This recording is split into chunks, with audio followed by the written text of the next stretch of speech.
উচ্চ মাধ্যমিক পরীক্ষার্থীর সঙ্গে যে ঘটনা ঘটলো সেই সম্পর্কে শুনলে আপনারও খারাপ লাগতে বাধ্য। এবার পারিবারিক গন্ডগোলের জেরে ভয়ঙ্কর দুমদাম খেতে হলো পরীক্ষার্থীকে, যার জন্য হাসপাতালে ভর্তি হতে হলো তাকে। এবছর আর পরীক্ষাই দিতে পারলো না ওই ছাত্র। জীবনের দুটো বড় পরীক্ষা, মাধ্যমিক আর উচ্চ মাধ্যমিক, জীবনের মোড় ঘুরিয়ে দেয় এই দুটো পরীক্ষায়। আর সেই পরীক্ষার আগে যদি অনভিপ্রেত এই ধরনের কোনো ঘটনা ঘটে তা কখনো কাম্য নয়। আসলে পরীক্ষা দেওয়ার জন্য একটা মানসিক প্রস্তুতি তো লাগে, শুধু পড়াশোনা ভালো হলেই হয় না। পরীক্ষার আগে শান্ত মন, অনুকূল পরিবেশের প্রয়োজন। সেখানে যদি পারিবারিক অশান্তি চলে তাহলে তো এমনিতেই মন খারাপ হবে। একই সঙ্গে যদি তার উপর পরীক্ষার্থীর উপর দুমদাম পড়ে, তাহলে বলুন তো ওই পরীক্ষার্থীর ঠিক কী অবস্থা হতে পারে। এবার আপনাদের বলি কি হয়েছে সেটা বলি। ঘটনাটা ঘটেছে সলভ 2 নম্বর মুন্সিরডাঙ্গা গাজীপাড়ায়। ছাত্রটিকে মারার পর ছাত্রের পরিবার তাকে নিয়ে প্রথমে সামনের স্বাস্থ্য কেন্দ্রে যায়। সেখান থেকে তাকে কলকাতার পিজিতে রেফার করা হয়। তারপর সেখানে নিয়ে যাবার পর তার সব রকম চিকিৎসা করার পর ছেড়েও দেওয়া হয়েছে। কি বলছেন নাজিয়া বেগম, ওই পরীক্ষার্থীর মা, শুনবো।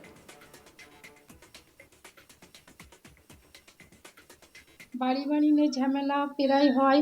আমাদের প্রায় ধমকি দেয়, দেয়। হ্যাঁ, আমার একটা ছেলে আমাদের যেন আতঙ্কা হয়ে আছে ভয়ে। আর আমার ছেলে সামনে পরীক্ষা, আমার সামনে উচ্চ মাধ্যমিক আছে। আর গাড়ি করে আসলো আমার ছেলেকে এমন মারলো, পুরো যেন অবস্থা পুরো গলা টিপে আমার ছেলেকে পুরো, তার তো আমার সে এই রে আমি আর বলতে পারছি না। আমার বাচ্চাকে, আমার দেওর, আমার ভাসুররা আমার বাচ্চার পুরো অবস্থা খারাপ হয়ে গেছে। আজ ওর উচ্চ মাধ্যমিক, ওর লাইফ বরবাদ হয়ে গেল। দিনের দিন ও পুরো অবস্থা খারাপ হচ্ছে। আমাদের প্রায় ধমকি দেয়, বলে খালে ফেলে দেবো, দেবো। আমাদের একটা আতঙ্ক হয়ে আছে, জানে ভয় হয়ে যাচ্ছে। আমার স্বামী ঘরে থাকে না, দোকানে থাকে, আমি একা থাকি, আমার ছেলেও একা থাকে। আমার ছেলেও বলে আমি এইখানে থাকতে পারবো না, আমাদের একটা যেন ভয় এসে গেলে। আমি বলে হ্যাঁ আমি এইখানে থাকবো না। হ্যাঁ, আমার ছেলে সামনে পরীক্ষা। হ্যাঁ, প্রশাসনদের যায়নি, কিছুই হয়নি।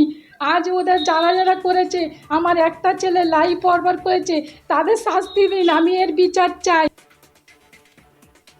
এখন সে বাড়িতেই রয়েছে, তাকে এমনভাবে মারা হয়েছে যাতে সে এবারের পরীক্ষা দিতে না পারে। বাড়িতে পড়ে রয়েছে অ্যাডমিট কার্ড, কিন্তু পরীক্ষার হলে গিয়ে পরীক্ষা দেওয়ার ক্ষমতা তার আর নেই। এই ঘটনাটা ঘটিয়েছে ছাত্রের কাকা মোহাম্মদ হোসেন কাজী এবং তার ছেলে মনোহর হোসেন কাজী।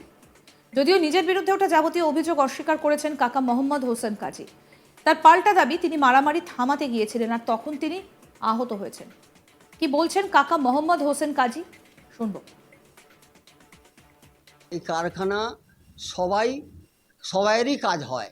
হ্যাঁ, যেহেতু ওই কারখানায় ও ছেলেটার তালা মারে, আমি চাবি খুঁজি, চাবি পাচ্ছি না, না পাওয়ার দরুনে আমি তখন ফোন করি আমার ভাইটাকে ফোন করার পরে ভাইটা তখন বলল আমার কাছে চাবি নেই। তা ওর ভাইপো ফোন ধরে, আমার ভাইপো, তার নাম হচ্ছে সাইদ হোসেন গাজী। ফোন ধরে, আমি মনে হয় চাবিটা কোথায়, চাবিটা এনে দে। হ্যাঁ, ও তখন বলল যে চাবিটা আমি পুকুরে ফেলে দিয়েছি, বুঝলেন তো। তখন আমার ওই ভাইটা মনোয়ার নামে, ও এসে তালাটা ভেঙে দেয়। যেহেতু আমাদের ওপরে কারিকার রয়েছে, সেই কারিকারগুলো বাইরে বেরোতে পারে না। তারপরে ও যখন আমার ওখানে একটা ভাইয়ের সুতোর দোকান আছে, আমরা সব বসে আছি, বসার পরে আবার দ্বিতীয় তালা মারে ওই সাইদ হোসেন গাজী। ও তালা মারার পরে তখন আবার ওই ভাইটাই মনোয়ার তালাটা ভেঙে দেয়। ভেঙে দেওয়ার পরে ও একটা মোবাইলে তালাটা কেন মারে মানে ও এই কারখানাটা পুরো বিল্ডিংটা ও নেবে বলে, এটা বাপের সম্পত্তি তো। হ্যাঁ, সেটা ও আর কি নেবার জন্যে করছে। তা আমরা তাহলে কারিগর নিয়ে কোথায় যাব, কি বুঝলেন। সেই কারিগরগুলো না, এটার জন্যে এটা এই প্রথম, এটাই না, এটা প্রথম। ও সম্পত্তি নিয়ে সে আলাদাভাবে, সে ওখানে ইসলামা ময়দানে যে জমি আছে সেটার সঙ্গে মনোয়ারের সঙ্গে ঝামেলা। আপনি কি বলেছেন যে আপনি তো বড় ভাই? হ্যাঁ, উনি বলতে যে বারবার ঢুকে বাড়িতে ধমকি দেয়, মানে মারধর করে, চমকায়, ছুরি দিয়ে কেটে দেবো। না, আমি কেন বলতে যাবো? আমি ওসব কথাই নেই। আমার নিজে আমি রুগী, আমার হার্ট মেশিন বসানো আছে, আমি একটা মানে 34টা সেলাই হয়েছে, আমি একটা অপারেশন রুগী, কি বুঝলেন? আমার চোখে গ্লুকোমা হয়েছে, আমি দেখতে পাই না এখনও পর্যন্ত। আর ডাক্তারের কাছে সব কিছু জেনে নিন, 3টে ডাক্তারের কাছে জানুন, কি বুঝলেন? না, আমি কেন মারতে যাবো? আমি মারতে পারি? মাথা খারাপ নাকি? ও তো আমার ভাইপো, আমি ওকে মারবো ওইটুকুন ছেলেকে? আমার একটা জ্ঞান বুদ্ধি নেই? আমি একটা বড়দা, কিসের জন্য মারতে যাবো আমি ওকে? এগুলো সব মিথ্যে সাজানো হচ্ছে, কি বুঝলেন? যদি আমার নামে কেস করে করুক, কোনো অসুবিধা নেই। কিন্তু আমি একটা নিজে চোখে আমি গ্লুকোমা হয়েছে, এক চোখ আমার চলে গেছে, একটা চোখ দিয়ে আমি দেখি, এতে যদি আমার সাজা দেয় দিক, ঠিক আছে। কিন্তু কথা হচ্ছে আমি এর কাজের দোষী নয়, আমি উল্টে ছাড়াতে গেছি। আমার একটা অন্য ভাই উল্টে আমাকে ধাক্কা মেরেছে, আমার মাথা ঘুরে গেছে। ঘুরে যাওয়ার পরে এখানে আমাদের দিনিয়াত হয়েছিল অনুষ্ঠান, সেই সোফায় গিয়ে আমি বসে পড়েছিলাম। ছাত্রের বাবার অভিযোগ, তার ভাই মোহাম্মদ হোসেন কাজী এবং মনোয়ার হোসেন কাজী দুজনে মিলেই তার ছেলেকে মারধর করে, তবে বেশি মারে মনোহর হোসেন কাজী। অভিযোগ, পুলিশকে জানানো সত্ত্বেও এখনো পর্যন্ত কাউকে আটক বা গ্রেফতার করতে পারেনি ডোমজুর থানা। ঘটনাটা ঘটেছে 26শে ফেব্রুয়ারি, তবে এখনো পর্যন্ত প্রশাসনিক কোনো সাহায্য মেলেনি বলে অভিযোগ করেন ছাত্রের বাবা। কি বলছেন আবুল হাসান কাজী, ছাত্রের বাবা, শুনবো।